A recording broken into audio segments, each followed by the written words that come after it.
Hello everyone, it is I, the one and only King Mac, and welcome to the special presentation on YouTube. All month long, we are going to a galaxy far, far away and celebrate the 45th anniversary of Star Wars with game reviews, podcasts, and more. Be sure to grab a hot fresh cheeseburger with some french fries, a tasty milkshake, and a nice soft drink. Thank you all for watching, and now here is Tony, aka TTBurger88, to bring you this special feature presentation of TTBurger Game Reviews Star Wars Edition on YouTube.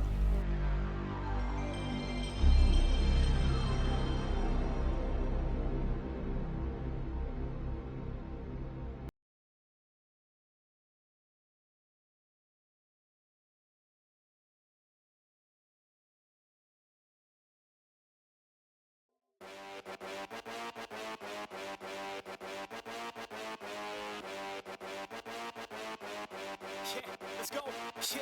Rolling up to the frat house and we about to rock it. Get them ladies on the dance floor about to drop. What's going on, my friends? Hope you are ready for some more Star Wars action, because we got some more coming right now as we dive into more Star Wars video games here, let alone the Battlefront franchise here, episode 224, part 2 of 2.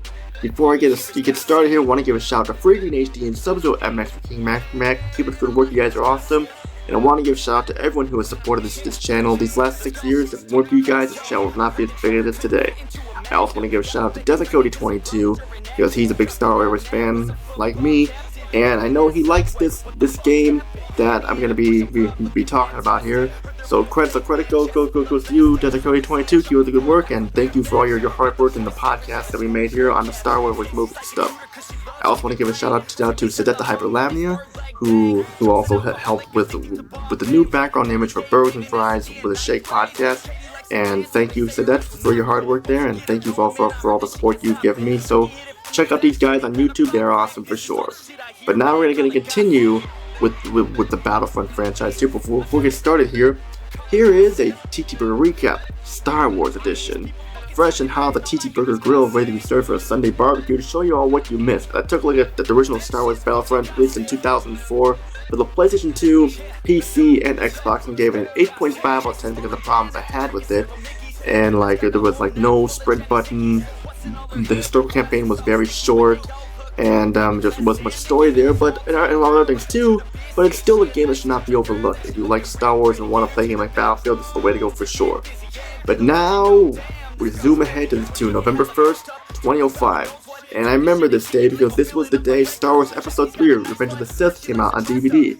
And lo and behold, this game came out the same day as well. This game was released on the PlayStation 2, Xbox, PC, and the PlayStation Portable also.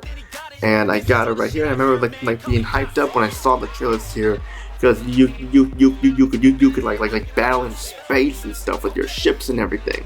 And you can take down a capital ship also, and that was something I couldn't wait to look forward to seeing the trailers getting like crazy. And we got the game right here, Star Wars Battlefront 2, 2005 for the PlayStation 2. Looking at here, as I said, released on November 1st, 2005. And I have to say here, Star Wars Battlefront 2 2005 is a great game, better than its predecessor. All the elements that made the first game great are here in the sequel and done better, aside from some of the complaints I have with it. We have more modes this time, more fun factor, and we have a story mode this time called Rise of the Empire, and we have space dogfight battles where you take down enemy's capital ship like a Star Destroyer and go into space from the outside, or go in and land and destroy the enemy's hangar and more. And it is fun for sure, almost has that free roam sandbox feel to it. And sure, multiplayer is still the main focus like last time, but there's still tons of single player and offline content here for people who are like me, don't do online gaming. It once again has that Battlefield feel to it, and the main focus of the single player here is the Rise of the Empire mode, along with the Galactic Conquest and instant action and more, along with some new modes such as Capture the Flag, things known for the introduction, or explanation, Assault mode where every soldier is a hero character like Luke Skywalker and Han Solo and more, and along with Hunt mode you can wipe out species on the planet. Rise of the Empires, this is a story narrated by Timur Morrison, who we know plays Jango Fett in Star Wars Episode 2 Attack of the Clones, also plays the Clone Troopers, along with Delta 38 from the first-person shooter Star Wars Republic Commando. A great game worth checking out for sure, but back on topic here. Rise of the Empire basically talks about the 501st region of the Republic Clone Troopers and how they became the Stormtroopers. It's narrated by one of the troopers who journal likely entry like cutscenes and more. It's a great story, and I will admit here that I am aware that the story was put at the last minute and stuff, but it still worked. It was a nice idea to see what the stormtroopers went through, giving you more insight on the Clone Wars. Although I would have liked the story mode where you play as the rebels and such too, like Luke Skywalker and Han Solo, but this is just the Rise of the Empire and stuff. But when it comes to Star Wars games, I like playing as the good guys. That's why I was saying that there. But like before, you have a variety of classes to choose from, like Soldier, Vanguard, Pilot, and more. And of course, I can also play as the hero characters, like Luke Skywalker, Yoda, Han Solo, Obi-Wan Kenobi, Darth Vader, Mace Windu, and more, and Boba Fett and stuff. Playing as a Jedi, they can be overpowered with the lightsaber and stuff, but if you get hit too many times, you lose them too quickly.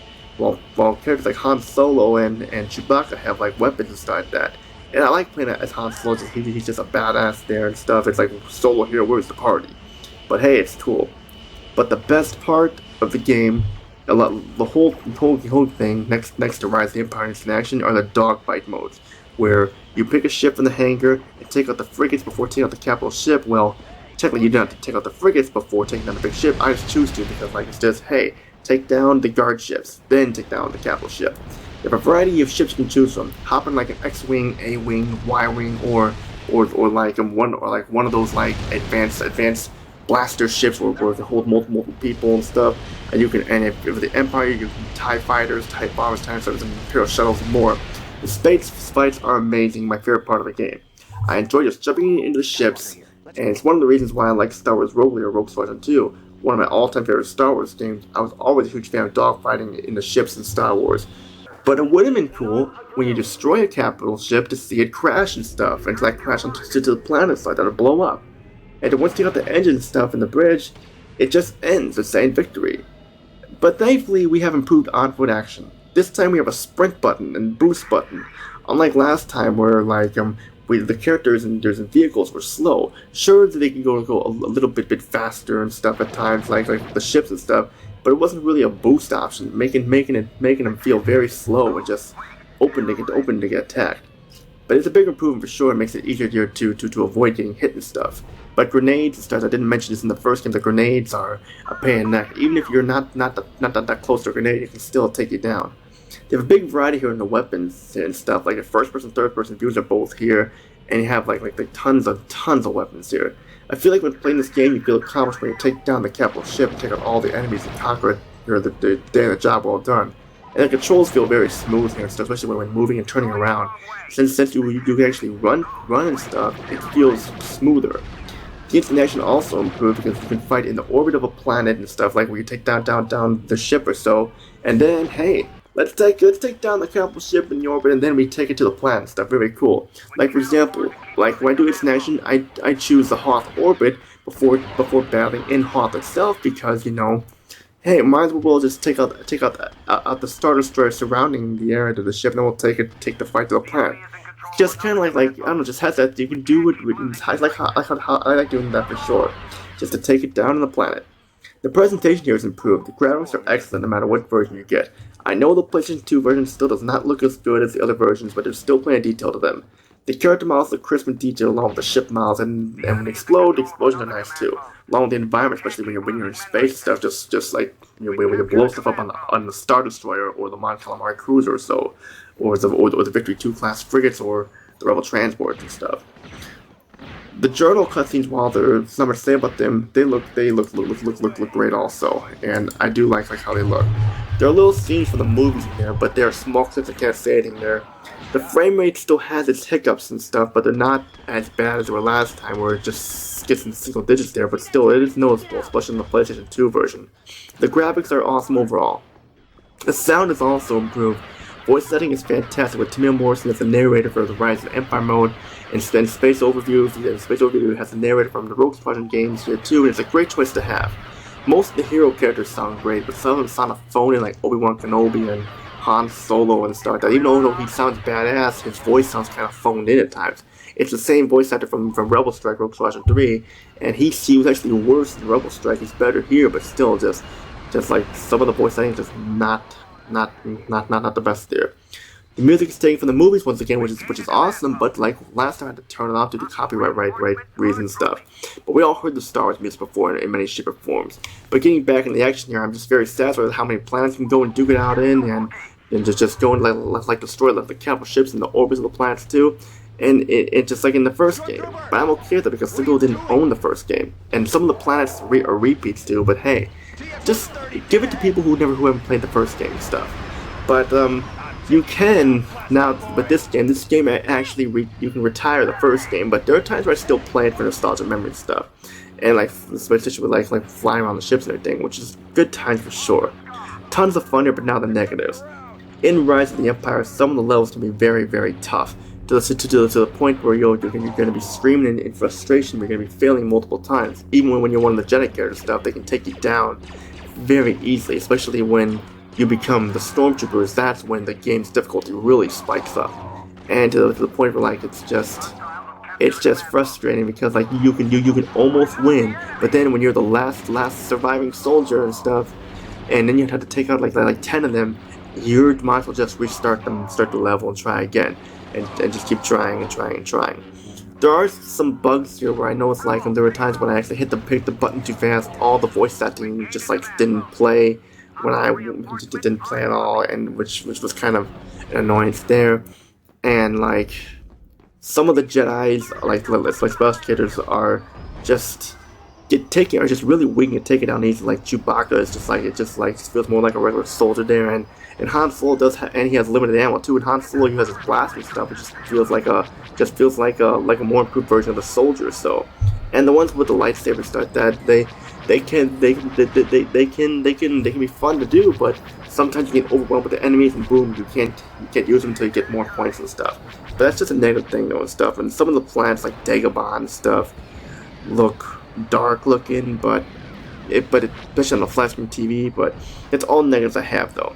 Final thoughts there: if you like the original Battlefront 2 2005 was the way to go for sure. I'm giving it a 9.5 out of 10 because of the problems I have with it, but it should not be overlooked at all.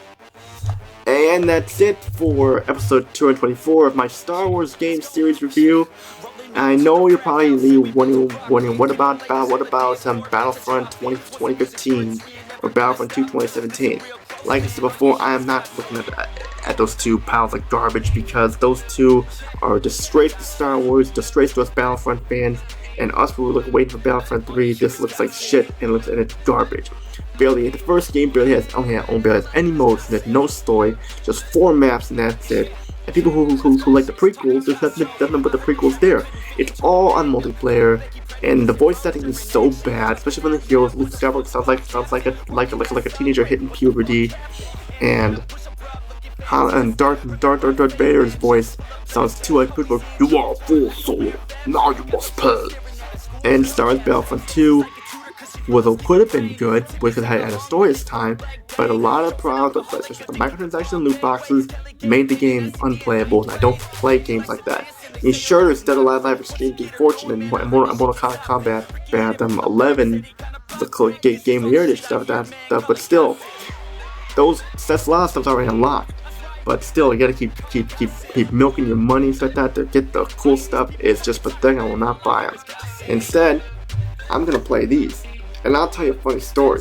When I played Star Wars Battlefront 2015 on Christmas Day, I was so bored with it. I shut it off and went back and played this game instead. And played this game both on Christmas Day before people came over for Christmas dinner. And I had more fun playing these games than the other ones for sure. But all I gotta say there. If you like what you see here, subscribe, like the video, comment down below, and join my Discord group, TTBurger Gamers United, along with my Facebook group, TTBurger Gamers Group, along with my Facebook page to like called TTBurger88. Which all I gotta say, this is Tony, peace and out, have a great day. More Star Wars gamers coming up next, and we're gonna dive into the PlayStation 3 era next, and people probably know what game I'm gonna talk about next. If you don't, then you'll be surprised if you do. Hey, take a guess in the comment down below. All I gotta say is this is Tony, peace and out, have a good day, see you all in episode 225, may the force be with you.